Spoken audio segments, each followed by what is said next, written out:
जवाब दिया, बेटा इसलिए तो मेरे कुंवारेपन पे पैदा हुआ था। महाराज कर्ण ने जवाब दिया, मैया उस ऋण के बदले में क्या मांगना चाहती है, तू हमसे मांग ले। तो उसी समय कर्ण ने जवाब दिया, मांग ले। और याद रखना, हर औलाद माँ बाप की ऋणी रहती है। हर औलाद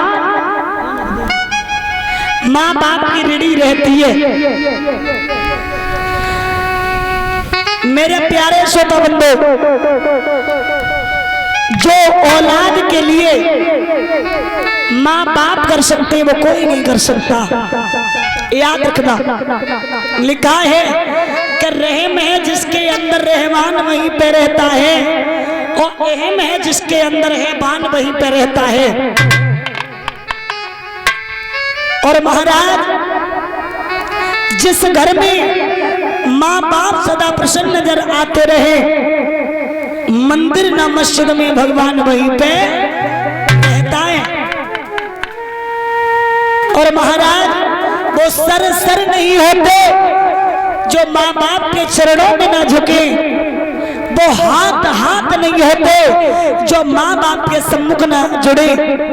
धिक्कारती हूं मनुष्य रूपी पाषाण को जो अपने माँ बाप को 2 वक्त की रोटी ना दे सके। भैया बैठ जा, आप लोगों ने किस्म उठा ली क्या? याद रखना, एक जंगल में एक चिड़िया रहती थी, और जब चिड़िया रहती थी पास में उसके बच्चे रहते थे। बच्चे छोटे थे। बच्चों ने जवाब दिया, मैया मैं तो उड़ नहीं पाता हूँ, तुम उड़ लेती हो। ऐसा तो नहीं है कि कभी इस जंगल में आंधी आ जाए तुम हमें छोड़ के चली जाओ। तो मैया ने जवाब दिया, बेटा, चिड़िया ने जवाब दिया, बेटा अगर तुम्हें लगता है कि मैं तुम्हें छोड़ के चली जाऊंगी तो मैं आज अपने पंखों को तोड़ रही हूँ। माँ ने पंखों को तोड़ दिया, और जब पंखों को तोड़ दिया है तो महाराज एक दिन उस जंगल में आंधी आ गई। और जब आंधी आ गई तो माँ ने अपने बच्चों से कहा, बेटा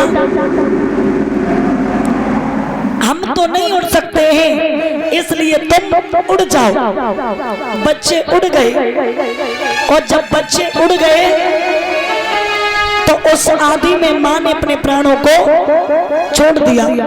लेकिन उस पेड़ पे लिख के गई, बेटा तुम ये मत समझना कि आज ये माँ आंधी की वजह मर गई। मैं आंधी के वजह नहीं मरी। आज अगर मैं मरी हूँ तो केवल इस बात के पीछे कि जिन बेटों के लिए मैंने अपने पंखों को तोड़ दिया, आंधी आई, उन बेटों ने एक बार हमें ये नहीं पूछा, मैया तुम मेरे साथ चलोगी या नहीं चलोगी? और मैं तुम्हें छोड़ के नहीं जाऊंगा क्योंकि तुम चलने लायक नहीं हो। इसलिए मेरे प्यारे श्रोता बंधु, एक औलाद ही होती है जो माँ बाप को ऊंचा दिखाती है। एक औलाद ही होती है जो माँ बाप को बूढ़ा कर देती है बहुत जल्दी। क्योंकि एक जवान बेटा अगर अपनी जवान बाप से कहे ना, पापा तुम इस काम को करोगे, मैं नहीं करेंगे, और बाप कहे कि बेटा चले जाओ खेतों में फलाना काम करो, जवान बाप जाओ बाजार चले जाओ। और अगर बेटा ये कह दे कि तुम्हारा क्या होगा, हम चले जाए, ये काम करने लायक तो तुम हो, हमारी तो खेलने की उम्र है, तो तुम समझ लेना मेरे प्यारे, वो जवान बाप बूढ़ा हो जाता है बातें सुन के। और अगर एक बूढ़े बाप से जवान बेटा कह दे, पिताजी तुम लेट के खाओ, मैं तुम्हारे पैरों को दबाएंगे, मैं तुम्हारी सेवा करेंगे, तुम किसी काम लायक नहीं हो, तो वो बूढ़ा बाप जवान हो जाता है। तो इसलिए मेरे प्यारे श्रोता बंधु, मैं संदेश देना चाहेंगे उन लोगों को जिनके लिए शादी होने के बाद बहू मिसरी और माँ ससुरी हो जाती है। जिस माँ ने पाल पड़ोस के इतना बड़ा कर दिया, क्योंकि मैंने अपनी आंखों से देखा एक माँ 4 बेटों को पाल करके बड़ा कर देती है, लेकिन 4 बेटों के लिए माँ को सोचना पड़ जाता है कि हम छोटे बेटा से खाना खाएं या बड़े से या बीच वाले तो भूल जाती है। मेरे प्यारे श्रोता बंधु, भगवान ने यहाँ तक लिखा है कि देखिए मैं घर घर में नहीं जा सकता हूँ, मैंने अपने रूप में तुम्हारे लिए भगवान के रूप में तुम्हारे लिए माँ बाप बनाए हैं अपने रूप में, वो एक भगवान है। इसलिए पहले उनकी सेवा करो, उसके बाद मेरी। प्यारे, हरिद्वार, मथुरा, वृंदावन कहीं भी चले जाना, घर में माँ बाप की सेवा नहीं की तो वो तीर्थ तुम्हारे किसी काम के नहीं है।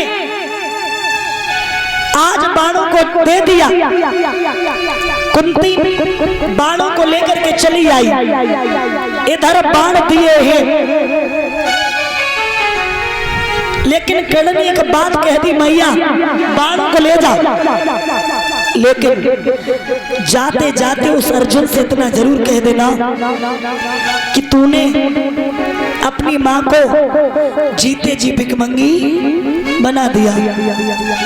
इधर भगवान एक बात भूल गए, कर्ण के पास वज्र शक्ति है, एक ना एक जरूर मारा जाएगा। भीम का बेटा था जिसका नाम था घटोत्कच, भेज दिया। इतना बलवान था महाराज, जिस मैदान में घुस जाता था उस तरफ का मैदान साफ कर देता था। लेकिन